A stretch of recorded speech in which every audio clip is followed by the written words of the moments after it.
Hi, welcome everybody to this week's Parenting in the Age of AI. I'm Amy Love, and today I'm coming to you live from the Salesian School here in Corralitos, California, where later today I will be talking with TK through fourth graders and then the fifth through seventh graders. Then we'll be speaking to the nuns and the teachers, and then after having dinner with the nuns, we'll be wrapping it up with a parent conversation. So I'm super excited for the opportunity to help bring insight and clarity. So it's all part of the Discovering AI outreach. So I'm so glad that you could join us today for this conversation. So the topic today is the thinking your child isn't doing. Or in the case of an example I'm going to give you, maybe they are doing it, we just don't know it. And talk about not the school, not the reality of not them losing skills. Rather, what are the implications if they don't ever build the skills? So we bring this to you every Wednesday live. It's weekly insights for clarity, confidence, and connect. This is a combination where we talk about this week's newsletter, which is the thinking your child isn't doing, not losing skills, never building them. Something to really think about in terms of for you to think about clarity as parents and how you can engage your children. And then we also just do a brief introduction of this week's Mind Spark activity that comes out on Fridays. So I want to jump in today, first and foremost, with just a real live example, something that just happened on Friday. And many of y'all know if you followed these Discovering AI sessions and any of my blogs or newsletters, I'm a proud Girl Scout board member. I just finished my term for the last 6 years, but I'm still a Girl Scout troop leader. And on Friday night, just a couple nights ago, we had a troop meeting. And one of the things our troop did for their Bronze Award was they completely redid the school gardens at their elementary school. And they created a permanent educational display center. And it was clear that it was time that we needed to go ahead and update that information to keep it relevant and engaging for the students. My troop is now in 7th grade. We've been going back and working with their elementary school for the last 3 years. We went and did some weed cleaning and talked with the principals on Friday and then came over to my house for the actual meeting. And we talked about 4 topics that they want to create educational material for. And it is around the monarch butterflies, it's around reduce, reuse, recycle, it's around edible and non-edible plants, and then also around creating terrariums. And we have a group of 12 Girl Scouts, so I divided them into 4 groups of 3, and I shared with them. So you need to come up with 8.5 by 11 vertical papers that would be engaging to TK through 4th grade students that you could put up in the display area in the garden that would get them excited about your topic and your area of interest. And of course, I asked them, I said, do these kids read a lot or what might capture their attention? Oh yeah, we probably need lots of visuals and photos. So this was a perfect opportunity for them to use their own thinking, their critical thinking, caps put those on and creativity skills and think about how they could, with each of these 4 topics, create 8.5 by 11 slides that they could put up that would work really well to bring this sort of insights and information to the students. So I gave them 20 minutes. Ultimately, when we work with kids, I ended up giving them 30 minutes. And I brought them all back together, and each group, one by one, presented their ideas. Now, part of this might be it's a Friday night, they've finished school for the last week. Some were more organized than others. They definitely had a lot of fun because they get to catch up with now that they don't all go to the same school. They really enjoy these type of group activities where they get to talk with each other. But they came back with some information and with some ideas. But I'll be perfectly frank, the reality was it really wasn't that well organized yet. They had a few thoughts, a few ideas, but it was like definitely going to take some more time. And we had a full agenda. So I said, guess what? Because they all know I do AI. I said, I actually also asked AI to come up with the answers real quickly. And as soon as I said that, it's really amazing. This is a group of 7th graders. A good half of the troop all rolled their eyes up. Oh, great. AI. You had to ask AI rather than us. It's really interesting. But it's fabulous. Others are saying, hey, if this can actually help me catapult to a better answer, I want to do that. So it was really interesting. The troop was pretty mixed. And so I read to them what my prompt was, which, as I said, the prompt was, you're going to create 8 slides per topic. The target audience is TK through 4th. It's for the school garden where the Girl Scout troop has refurbished it and brought it to life, present ideas of what could be on each of these 8 slides for each of these 4 topics that would be relevant and engaging for these young people. And of course, in an instant, 2 seconds later, I had 32 pages from AI in terms of what it suggested. And what this really was interesting about was when I read the answers to the troop, the eye rolls continued, the huffs continued. They're like, oh, you didn't give us that exact prompt. That's why AI was able to come up with a better answer. Why did they say better answer? Because they actually saw that in an instant, given the guidance that I gave, AI was able to come up with some pretty good examples. And it made some of the girls really a little bit mad. Grabs I took from AI when it was going through what each page could be, showing an image, showing a visual, and starting to talk about what each page could show. When it was about editable and non-edible plants, this was where it started to come up with the recommendations. And terrariums, same thing. And even on the mind-blowing facts around reduce, reuse, recycle, they talked about first, what are the 3 R's? It set the context, and then it gave them the information. And so the girls were like, it's interesting to see young people feeling, wait a second, do I want AI replacing my thinking or not? And in all the work that I've done in AI and in talking with schools and teachers and parents and kids of all levels, I've actually found something pretty unique. And that is, I find middle school students, a good 60 to 70% of them actually don't want to use AI right now. In part, I think, because the schools still have tremendous influence over them, and the schools are making it very clear that if you use AI to replace your thinking or for your homework, you could be expelled from school or get a 0 on your paper. And there's a little bit of that fear in that younger age where they still very much want to do the right thing and have their school and their teachers appreciate them, and they're more willing to follow authority. And then there's about 30% of them, they're like, hey, this is a great tool. I'm going to push it as far as I can. And maybe some of them are using it beyond what is just simply helping them expand their thinking, and maybe it's helping them do shortcuts. But I will share, when I start to get into high school and college, there's less interest in making sure that you are following authority. And in fact, part of the psychological development of teenagers is you start to challenge authority, right? And so I find the teenagers are saying, hey, you know what? I could go out or go practice sports or go hang out with my friends more using this AI to help me change the process and create some shortcuts that gets me to the answer faster. I might be more willing to do that, even though those same high schools and colleges are saying if you're not careful, you'll get a 0 on the paper if we detect too much AI use, etc. But they seem a little bit more willing to kind of challenge the potential. So it was really interesting when I talked to the Girl Scout troop about this. There was this pushback. They're like, you didn't give us the exact same prompt. And yes, that came up with a great answer. And so it gave us a chance to have a conversation around this week's topic. And when we talk about this week's topic, it's around where, when you do the thinking, are you learning skills?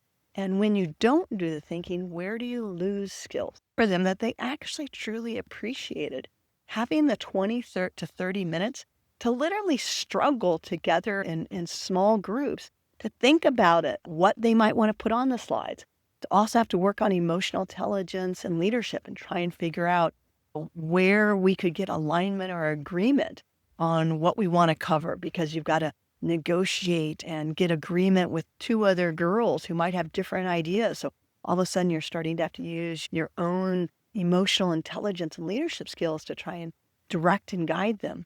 They also realized that they had a tendency to come back with just clear, specific facts.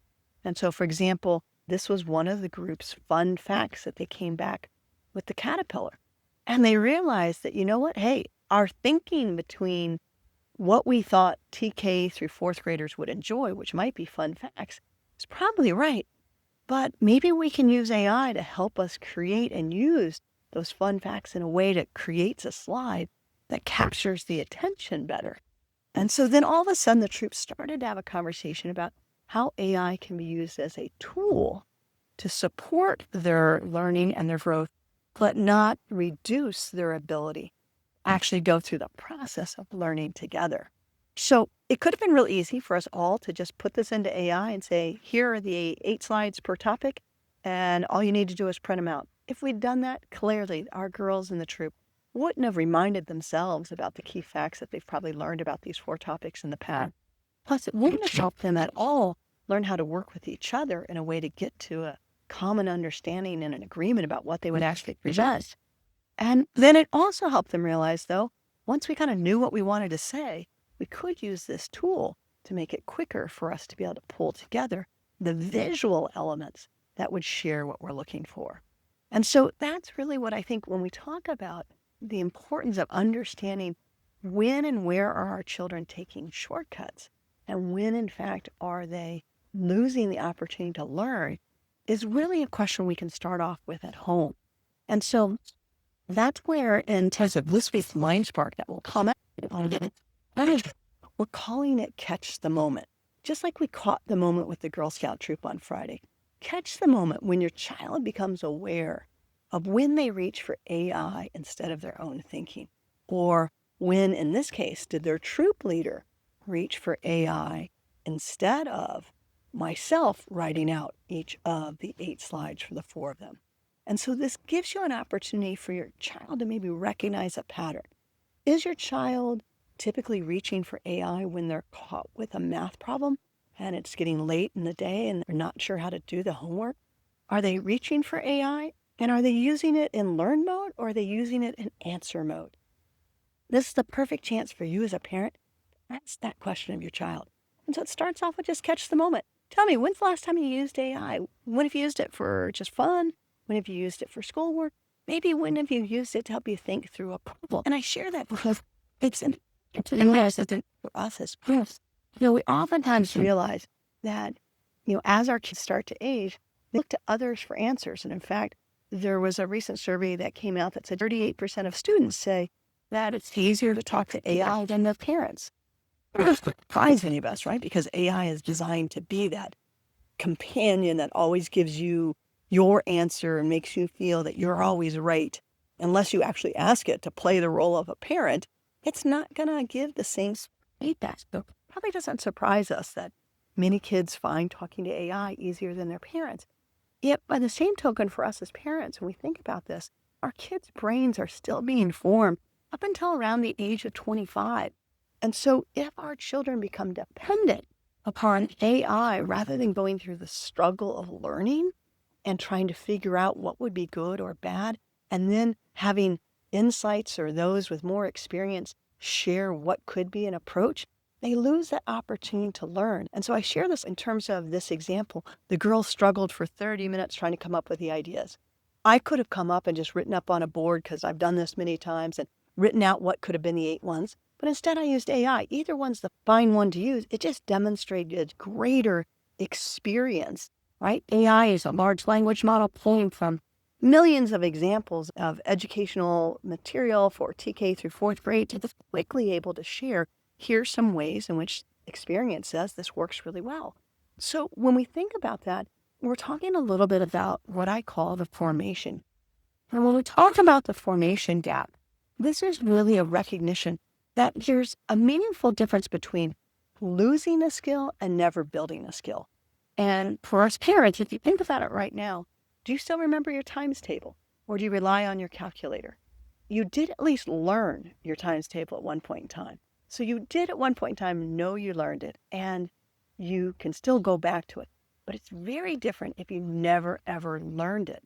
And this always reminds me back to a cruise I had the opportunity to take down in the Gulf of Mexico or Gulf of America, depending upon your politics. And we went to Mexico, and they talked about the extreme mathematical computations that were done to align the buildings to the sun's orbit and time of month and year in order to get it to line up just right. And these mathematical calculations, now we can only do if we have advanced 12C HP calculators or even computers. But at one point in time, humans could do it on their own. And so that's when we talk about this formation gap. We as parents at least need to be aware of and recognize that if we catch the moment, we can talk with our kids about, are you learning the skill, but then choosing to use AI to help you accelerate the use of it? Or are you in part potentially never actually building the skills and know how to do it? And that's a big difference because when we talk about career opportunities for kids moving forward, yes, AI can do a lot of entry-level jobs more quickly, more fully, more effectively. The real test is, though, do we have enough humans with the experience that knows how that's done so they can catch to make sure it's being done right? Also then able to think about new ways in which they might break through and solve things in a different way. But that's why it's super important that we help recognize patterns with our kids about when they are using AI, augment and further expand their skills versus those situations where in fact it really could be about never even forming the ability to do that sort of critical thinking. And that's what a lot of our schools are struggling with today, right? Which is how to make sure that our children without technology still learn how to do the basic building blocks, even if later, as they continue to matriculate through school, they use AI to help develop it. And the reality is, our kids are feeling this tension. They're already absolutely feeling this tension. And I share that because 67% of students believe AI is actually hurting their critical thinking. So kids realize, they see it. It's like they don't have to think. They could just ask it. They get the answer. They get to move on. So they realize it. But guess what? They're still using it. Why? Their brains are still forming. They're still maturing. The brains aren't going to be formed until 25. They still haven't had life experiences that help them fully understand why taking that hard road, that effort, that 30 minutes of trying to power through how to create these 8 slides is more important than simply getting the answers to start. So that's this week's Mindful. I hope that you recognize that this is a great opportunity for us as parents to not treat this as a steadfast rule, but instead you're looking for the opportunity to catch the moment or have a conversation with it. So when we think about this, as I just move forward with kind of wrapping it up, I think it's important to think about AI didn't outthink the Girl Scout. Clarity on experience. And by taking the challenging path, they started to build some of their own experience. The second part is how a child reacts to AI and the AI output tells you more than the output itself, right? I had some girls roll their eyes, some really engaged with it, right? And so protecting their thinking, questioning the conditionings, proposing different ways in which to apply it, questioning and talking about judgment, it's all what we want to look for as parents. The third part is clearly the brain is still forming. The window is open for us as parents. Even though 38% think they can talk more easily to AI, AI is only giving them the one-sided equation of the answer AI thinks it wants to hear. And that's not the real world, right? So parents, we're not too late. We're growing alongside our children with the age of AI. So this is about a conversation you can have this week with your child that helps them learn how to think. Fourth, it's really about the kids really do feel this tension. I certainly see it in almost every environment that when I go out and talk. It's a tension between when to use AI and when to use their own thinking. And they're looking to teachers, they're looking to role models, they're looking to us as parents to help them think through when to question it and when to use it. And then the last part I just want to leave you with is, you're not building a steadfast rule. You're helping them build judgment. And those are things that are truly uniquely human that are going to make a huge difference as we move forward into the age of AI. So as we look to wrap up today's parenting in the age of AI, I just want to thank you for continuing to commit to these opportunities to learn and to grow and the insights that you're going to learn. So look out for this week's Friday MindSpark activity. It'll be coming to you in your inbox on Friday, or you can register for it online to get it sent directly. And I wish you all a great rest of the day. Bye-bye.